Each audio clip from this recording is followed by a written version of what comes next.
Assalamualaikum warahmatullahi wabarakatuh. Salam sejahtera untuk kita semua dan semoga kita semua dalam keadaan sehat selalu. Terima kasih sebelumnya untuk Bu Ajeng selaku dosen dari mata kuliah Pendidikan Lingkungan Hidup ini. Kami dari kelompok 4 dengan beranggotakan Aji Setio Pambudi, Adina Syifa Fauzia, Erva Arianti, Nika Oktaviana, Felix Agus Sevianto, dan Tri Hardianti Syafaah. Kami akan sedikit menjelaskan tentang bagaimana cara mengatasi permasalahan sampah dalam lingkungan DKI Jakarta. Sebelum menjelaskan tentang bagaimana cara mengatasi permasalahan sampah, di sini kami sedikit menjelaskan apa itu sampah. Sampah adalah semua benda yang sudah tidak digunakan lagi oleh makhluk hidup, atau sampah dapat diartikan material yang sisa yang sudah tidak diinginkan lagi setelah berakhirnya suatu proses. Lalu apa penyebab sampah menumpuk? Salah satunya kurangnya kesadaran dan pengetahuan masyarakat akan pemanfaatan sampah dengan baik. Baiklah, untuk selanjutnya kita bisa lihat pada slide ketiga, di mana pada slide ketiga terdapat permasalahan sampah di Jakarta. Pada data tersebut kita bisa melihat di sini adalah grafik di mana tempat pembuangan sampah sementara menurut jenis TPS-nya. Jadi di wilayah Jakarta yang kita berikan data pada bulan Januari 2020. Di sini dari wilayah Jakarta Barat, Jakarta Pusat, Jakarta Selatan, Jakarta Timur, dan Jakarta Utara, maka kita bisa lihat bahwa grafik yang tertinggi untuk tempat pembuangan sampah untuk Jakarta Barat adalah di TPS. Kemudian untuk Jakarta Pusat itu di Pul Gerobak. Kemudian untuk Jakarta Selatan juga di Pul Gerobak. Kemudian untuk Jakarta Timur itu tingginya di bak beton. Dan kemudian Jakarta Utara sebesar 40% itu di TPS. Sehingga di sini bisa kita katakan bahwa untuk persentase pengurangan sampah di kota, di mana kondisi awalnya adalah sebesar 14%, ditargetkan pengurangan ini untuk terus meningkat, yaitu 17% di tahun 2019, kemudian 20% di tahun 2020, kemudian tahun 2021 ini diharapkan bisa menembus 23% dan diprediksi untuk tahun 2022 adalah sebesar 26%. Bisa kita lihat pada permasalahan sampah di Jakarta ini.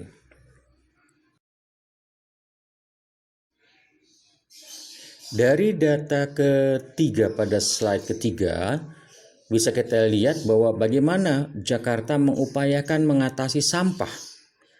Di sini bisa kita uraikan ada beberapa cara mengatasi sampah di Jakarta. Yang pertama adalah dengan bak sampah, kemudian kedua dengan tracking garbage, yang ketiga dengan e-box, dan keempat dengan ITF.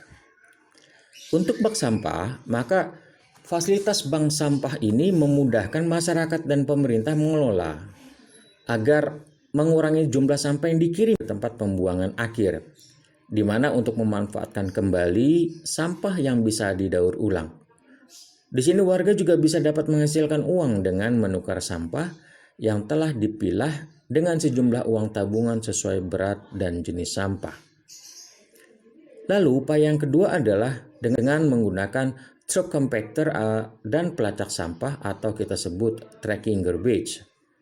Nah, kapasitas bak sampah yang berukuran 10 meter kubik ini dapat mengangkut sampah sebanyak 30 meter kubik atau 3 kali lipat dari volume awalnya. Truck compactor ini dapat mengangkut sampah dengan lebih ramah lingkungan dibandingkan dengan truk konvensional. Desainnya memungkinkan truk ini mengurangi sampah yang bebas bau dan tidak tercecer di jalanan. Intermediate Treatment Facility atau ITF. ITF adalah tempat pengolahan sampah sementara sebelum sampah dikirim ke tempat pembuangan akhir atau TPA. Jadi fasilitas ini dilengkapi dengan teknologi insinerator yang dapat membakar hingga 1000 ton sampah hanya dalam waktu 1-2 jam. Insinerator menyiksakan sedikit emisi atau 5% dari total sampah dan dapat berfungsi sebagai pembangkit listrik mencapai 30 kW per ton sampah, sehingga teknologi ini sangat ramah lingkungan. Selanjutnya, terobosan Pemprov DKI atasi masalah sampah menahun. Sampah menjadi masalah menahun yang belum terselesaikan hingga saat ini. Maka dari itu, pemerintah Provinsi DKI Jakarta memiliki 3 solusi penyelesaian pengelolaan sampah di ibu kota. Ketiga solusi yang disebut kegiatan strategis daerah ini meliputi jangka pendek, menengah, dan panjang, yaitu KSD pengurangan sampah di sumber, KSD optimalisasi tempat pembuangan sampah terpadu atau TPST Bantar Gebang, dan KSD pembangunan Intermediate Treatment Facility.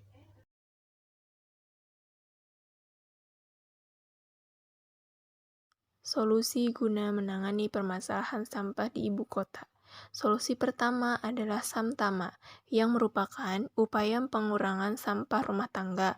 Gubernur DKI Jakarta, yaitu Anies Baswedan, menginisiasi Samtama melalui RW percontohan, pengembangan bank sampah, pengembangan TPS 3R Recycle Center, serta kampanye dan menyusun regulasi pembatasan penggunaan plastik sekali pakai. Pengelolaan sampah memerlukan perubahan pola pikir masyarakat, perubahan mindset bahwa kota bukan hanya sekedar terlihat bersih dan rapi dengan mengirimkan sampahnya ke TPST Bantar Gebang, tapi mengubah perilaku masyarakat dalam mengelola sampah. Kita harus memulai kegiatan pengurangan sampah dengan aktivitas kurangi dan mendaur ulang. Solusi kedua adalah optimalisasi TPST Bantar Gebang.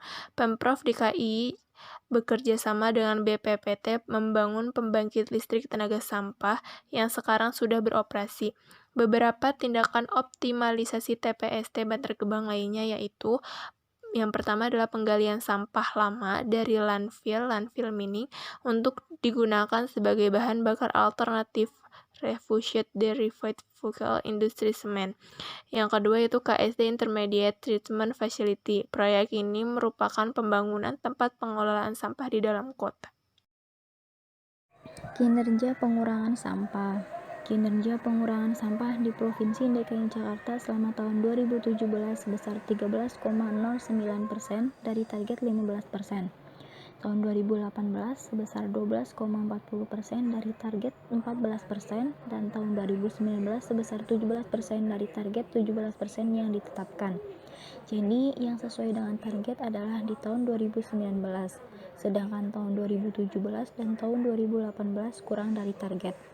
Indikator kinerja penanganan sampah di DKI Jakarta selama 2017 sampai 2019 menunjukkan tren penurunan dengan tahun 2017 mencapai 86,91%, tahun 2018 mencapai 87,6% dan tahun 2019 mencapai 82,94%. Penurunan penanganan sampah disebabkan persentase pengurangan sampah pada kurun waktu tersebut mengalami peningkatan seiring meningkatnya peran serta masyarakat. Secara detail, program pengelolaan sampah dalam RPJMD DKI Jakarta dibagi dalam 2 indikator, yakni pengurangan sampah yang dikirim ke TPA dan persentase pengurangan sampah di kota. Kondisi awal Anies Baswedan memimpin DKI Jakarta di tahun 2017, sampah yang dikirim ke TPA sebanyak 6.645 ton per hari. Pemerintah menargetkan angka itu terus bergerak naik. Tahun 2018 sebesar 6.518 ton per hari. Sementara di tahun 2019 rata-rata 7.703 ton per hari. Untuk persentase pengurangan sampah di kota, kondisi awal sebesar 14% yang ditargetkan terus meningkat, yakni 17% tahun 2019, 20% pada 2020, 23% 2021, dan 26% untuk 2022. Dokumen RPJMD 2017 sampai 2022 menjelaskan sampah merupakan salah satu permasalahan pembangunan ekonomi dan infrastruktur di Jakarta. Indikatornya, jumlah daya tampung TPS tidak meningkat selama 5 tahun terakhir. sementara jumlah penduduk terus meningkat. Hal ini mengakibatkan rasio tempat pembuangan sampah per satuan penduduk terus menurun. Indikator lainnya, penanganan produksi sampah masih belum mencapai 100% atau sebesar 83,78% per tahun 2016. Kemudian untuk penyadaran dan peningkatan pemahaman untuk mendorong perubahan perilaku yang dilakukan secara berjenjang ada 3, ada reduce, reuse, dan recycle. Yang pertama ada reduce. Reduce ialah upaya yang lebih menitik beratkan pada pengurangan pola hidup konsumtif serta senantiasa menggunakan bahan tidak sekali pakai. Contohnya seperti membawa tas belanja sendiri, mengurangi penggunaan sedotan, kemudian menggunakan produk yang dapat diisi ulang atau refill. Kemudian yang kedua ada reuse. Reuse adalah upaya memanfaatkan bahan sampah melalui penggunaan yang berulang agar tidak langsung menjadi sampah.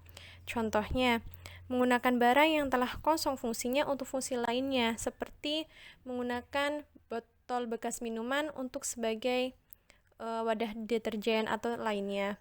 Kemudian yang ketiga dari recycle. Recycle adalah setelah sampah harus keluar dari lingkungan rumah, dilakukan pemilahan dan pemanfaatan atau pengolahan secara setempat, atau dikatakan